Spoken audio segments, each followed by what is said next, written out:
Baik, bismillahirrahmanirrahim. Assalamualaikum warahmatullahi wabarakatuh. Salam sejahtera bagi kita semua. Salam. Om Swastiastu, Namo Buddhaya, salam kebajikan. Baik, rekan-rekan semuanya. Kita akan membahas mengenai sistem manajemen kepegawaian, khususnya perkembangan sistem kepegawaian tahun 1974 sampai dengan 2009. Baik, jadi dari sudut pandang ilmu sosial, manajemen kepegawaian atau manajemen pegawai negeri sipil merupakan ilmu sosial terapan, yaitu penerapan kaidah ilmu manajemen dalam pengelolaan PNS. Dalam pengelolaan PNS tersebut terdapat bagian unsur atau elemen yang tidak dapat dipisahkan satu sama lain karena saling terkait dan melengkapi sehingga disebut dengan suatu sistem kepegawaian. Dan kaidah ilmu manajemen seperti planning, organizing, accounting, dan controlling atau POAC diterapkan dalam manajemen PNS. Sementara bagian yang tidak dapat dipisahkan dari sudut pengelolaan PNS adalah data, benda, dan orang. Sebagai suatu sistem manajemen kepegawaian juga memiliki siklus, yaitu yang pertama adanya perencanaan, adanya pengembangan, adanya pengawasan, yang mana di dalam perencanaan adanya formasi, seleksi, rekrutmen, dan pengangkatan. Bila di pengembangan, di dalamnya ada penempatan dalam suatu jabatan, promosi, demosi, pembinaan disiplin, usaha kesejahteraan, peningkatan kompetensi, penilaian potensi, dan lain-lain. Dalam pengawasan adanya pengendalian, bantuan hukum, inspektorat, dan BPK, dan pemberhentian dan pensiun pegawai. Manajemen kepegawaian diawali dengan pembentukan Kantor Urusan Kepegawaian atau KUP pada tanggal 30 Mei 1948. Itu menghasilkan PP nomor 11 tahun 1948. Dengan tugas pokok mengurus segala sesuatu yang berkaitan dengan kepegawaian seperti kedudukan, gaji pegawai negeri, dan mengawasi implementasi peraturan-peraturan kepegawaian agar dapat dijalankan secara tepat. Selanjutnya berdasarkan PP nomor 32 tahun 1972, KUP diubah menjadi Badan Administrasi Kepegawaian Negara atau BAKN. Dan pada tahun 2000 berganti nama menjadi Badan Kepegawaian Negara. Sistem kepegawaian menurut Undang-Undang Nomor 8 Tahun 1965. Jadi pada tanggal 10 Oktober 1974, DPR telah mengesahkan Undang-Undang Nomor 8 Tahun 1974 dan diundangkan pada tanggal 6 November 1974 sebagai pengganti Undang-Undang Nomor 18 Tahun 1961 tentang ketentuan-ketentuan pokok kepegawaian. Undang-Undang Nomor 8 Tahun 1974 tersebut terdiri dari 6 bab, antara lain bab yang memuat tentang kedudukan, kewajiban, hak pegawai, dan pembinaan pegawai negeri sipil. Nah, tupoksi BAKN berdasarkan Peraturan Pemerintah Nomor 32 Tahun 1972, BAKN ditetapkan sebagai sebuah lembaga pemerintah non-departemen yang berkedudukan langsung di bawah dan bertanggung jawab kepada Presiden, mempunyai fungsi untuk menyempurnakan, memelihara, dan mengembangkan administrasi negara di bidang kepegawaian sehingga tercapai kelancaran jalannya pemerintahan. Nah, untuk dapat menyelenggarakan fungsinya, BAKN mempunyai tugas sebagai berikut. Yang pertama, merencanakan pembinaan kepegawaian sesuai dengan kebijaksanaan Presiden. Lalu merencanakan peraturan perundang-undangan di bidang kepegawaian, menyelenggarakan tata usaha kepegawaian dan tata usaha pensiun, menyelenggarakan pengawasan, koordinasi, dan bimbingan terhadap pelaksanaan peraturan perundang-undangan di bidang kepegawaian dan pensiun pada departemen-departemen dan lembaga-lembaga negara atau lembaga-lembaga pemerintah non-departemen, Susunan organisasi BAKN terdiri dari kepala sekretariat, biro-biro, dan staf ahli. BAKN dipimpin oleh seorang kepala yang dalam melaksanakan tugasnya bertanggung jawab langsung kepada presiden. Lalu di sini kita membahas mengenai adanya pembinaan pegawai untuk menjamin penyelenggaraan tugas pemerintah dan pembangunan secara berdaya guna dan berhasil guna. Kepada PNS dilakukan pembinaan yang kebijakannya ditentukan oleh Presiden. Presiden sebagai kepala pemerintah adalah pembina tertinggi dari seluruh pegawai negeri sipil. Kebijakan berupa pengaturan pembinaan yang berlaku bagi PNS pusat dan daerah. Kesejahteraan pegawai pada bagian ke-7 Undang-Undang Nomor 8 Tahun 1974 diatur mengenai kesejahteraan yang antara lain disebutkan bahwa untuk meningkatkan kegairahan bekerja diselenggarakan usaha kesejahteraan PNS. Jadi bagi PNS dan keluarganya yang sakit atau melahirkan berhak memperoleh bantuan perawatan kesehatan. Demikian pula apabila meninggal berhak memperoleh bantuan. Dalam pelaksanaan pasal yang mengatur tentang kesejahteraan di atas disebutkan bahwa peningkatan kesejahteraan PNS diusahakan secara bertahap sesuai dengan kemampuan keuangan negara sehingga pada akhirnya PNS dapat memusatkan perhatian sepenuhnya untuk melaksanakan tugasnya. Nah, daftar urut kepangkatan. Jadi dalam pasal 20 Undang-Undang Nomor 8 Tahun 1974 tertulis bahwa untuk lebih menjamin objektivitas dalam mempertimbangkan dan menetapkan kenaikan pangkat dan pengangkatan dalam jabatan diadakan daftar penilaian pelaksanaan pekerjaan dan daftar urut kepangkatan.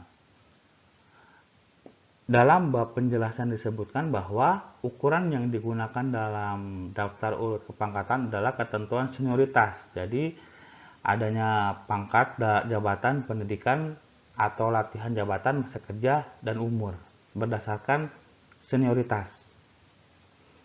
Lalu daftar penilaian pelaksanaan pekerjaan atau DP3.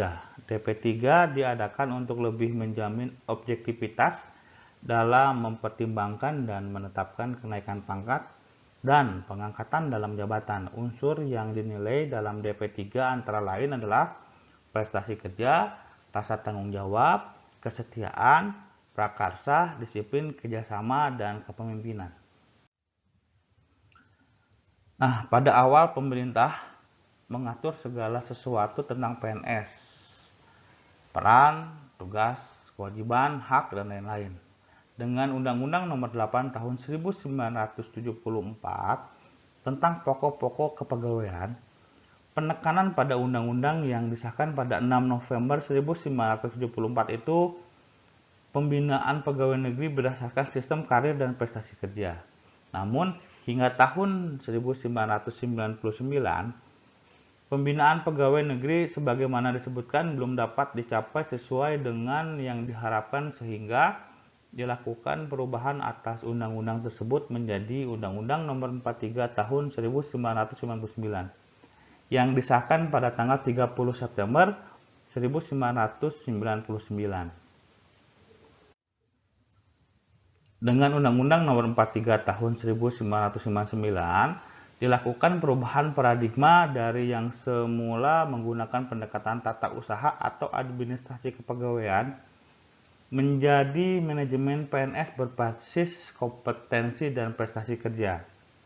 Perubahan paradigma tersebut juga disertai 4 asumsi, yaitu yang pertama sumber wenang, peranan, dan tanggung jawab penyelenggaraan pemerintahan berada pada Presiden bagian kepala pemerintahan. Lalu mengenai perumusan kebijakan nasional berupa norma, standar, dan prosedur ditetapkan dan diselenggarakan oleh pemerintah. Lalu manajemen operasional diselenggarakan oleh daerah sesuai dengan kewenangan yang diberikan oleh pemerintah pusat. Pengawasan dan pengendalian dilakukan oleh pemerintah pusat. Nah, di sini mengenai tupoksi BKN. Jadi, Badan Kepegawaian Negara Keberadaannya secara tegas dinyatakan dalam Undang-Undang Nomor 43 Tahun 1999 tentang perubahan atas Undang-Undang Nomor 8 Tahun 1974 tentang pokok-pokok kepegawaian pasal 32 ayat 1. Lebih lanjut dinyatakan dalam ayat 2 bahwa BKN menyelenggarakan manajemen pegawai negeri sipil yang mencakup perencanaan, pengembangan kualitas sumber daya pegawai negeri sipil dan administrasi kepegawaian, pengawasan dan pengendalian, penyelenggaraan dan pemeliharaan informasi kepegawaian, mendukung perumusan kebijaksanaan, kesejahteraan pegawai negeri sipil, serta memberikan bimbingan teknis kepada unit organisasi yang mengenai kepegawaian pada inisiatif pemerintah pusat dan pemerintah daerah. Nah, Badan Kepegawaian Negara merupakan lembaga pemerintah non-departemen yang berkedudukan dan bertanggung jawab langsung kepada Presiden. Tugas BKN adalah melaksanakan tugas pemerintahan di bidang manajemen kepegawaian negara sesuai dengan peraturan perundang-undangan yang berlaku. Dalam menjalankan tugas tersebut, BKN menjalankan fungsi yang pertama, pengkajian dan kebijakan nasional di bidang kepegawaian, lalu penyelenggaraan koordinasi identifikasi kebutuhan pendidikan dan pelatihan, pengawasan dan pengendalian pemanfaatan pendidikan dan pelatihan sumber daya manusia, lalu penyelenggaraan administrasi kepegawaian pejabat negara dan mantan pejabat negara, lalu penyelenggaraan administrasi dan sistem informasi kepegawaian negara dan mutasi kepegawaian antara provinsi dan atau antara kabupaten kota. Penyelenggaraan koordinasi penyusunan norma, standar, dan prosedur mengenai mutasi, gaji, tunjangan, kesejahteraan, hak dan kewajiban, kedudukan hukum PNS, pusat dan PNS daerah, dan bidang kepegawaian lainnya. Penyelenggaraan bimbingan teknis pelaksanaan peraturan perundang-undangan di bidang kepegawaian kepada instansi pemerintahan. Lalu koordinasi kegiatan fungsional dalam melaksanakan tugas BKN, kelancaran kegiatan instansi pemerintah di bidang administrasi kepegawaian. Lalu yang terakhirnya adanya penyelenggaraan, pembinaan dan pelayanan administrasi umum di bidang perencanaan umum, ketatausahaan, organisasi dan tata laksana, kepegawaian, keuangan, kearsipan, persandian, perlengkapan, dan rumah tangga. Nah, pada bagian sebelumnya telah disebutkan bahwa dengan Undang-Undang Nomor 43 Tahun 1999 telah dilakukan perubahan paradigma. Dari yang sebelumnya itu kan adanya administrasi kepegawaian menjadi manajemen PNS berbasis kompetensi dan prestasi kerja. Manajemen PNS adalah keseluruhan upaya untuk meningkatkan efisien dan efektivitas dan derajat profesionalisme penyelenggaraan tugas, fungsi, dan kewajiban kepegawaian yang meliputi perencanaan, pengadaan, pengembangan kualitas, penempatan, promosi, penggajian, kesejahteraan, dan pemberhentian. Nah, selain manajemen PNS dan keberadaan KKN, hal spesifik yang muncul dari Undang-Undang Nomor 43 Tahun 1999 adalah netralitas PNS.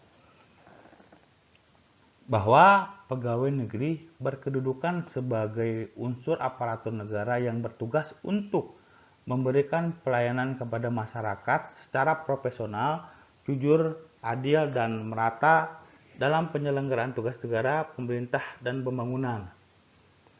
Dalam kedudukan dan tugas pembangunan dimaksud dalam ayat 1, pegawai negeri harus netral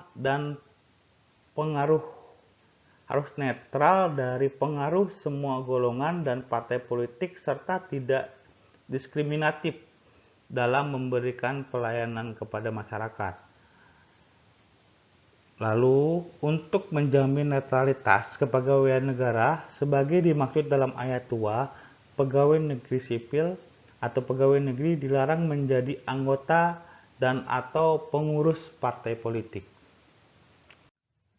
Nah, kita membahas mengenai merit system atau sistem prestasi kerja.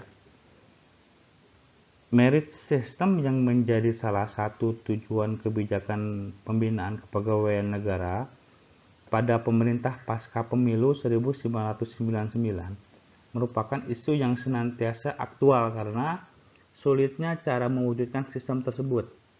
Merit system sering rancu dengan keberadaan Badan Pertimbangan Jabatan dan Kepangkatan atau Baperjakat. Sebagaimana diketahui hingga saat ini, Badan Pertimbangan Jabatan dan Kepangkatan masih berfungsi sebagai penentu akhir dalam menilai prestasi seseorang pegawai, terutama pada saat pegawai yang bersangkutan akan menduduki suatu jabatan. Mengenai kompetensi, kata kompetensi muncul di dalam penjelasan ayat 2 pasal 12 Undang-Undang Nomor 43 Tahun 1999. Kata tersebut erat dengan cita-cita untuk mewujudkan PNS yang profesional. Perwujudan profesionalisme PNS didahului dengan penetapan beberapa sasaran, yaitu menurut Ma'arif tahun 2002, terbentuknya suatu pedoman, rencana dan langkah-langkah yang komprehensif dalam melaksanakan restrukturisasi PNS. Lalu terbentuknya suatu pedoman bagi langkah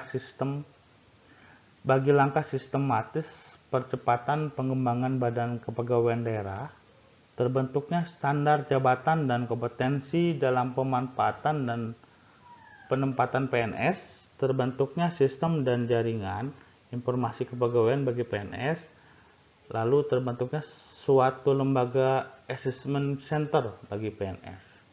Baik, terima kasih untuk perhatiannya. Wassalamualaikum warahmatullahi wabarakatuh.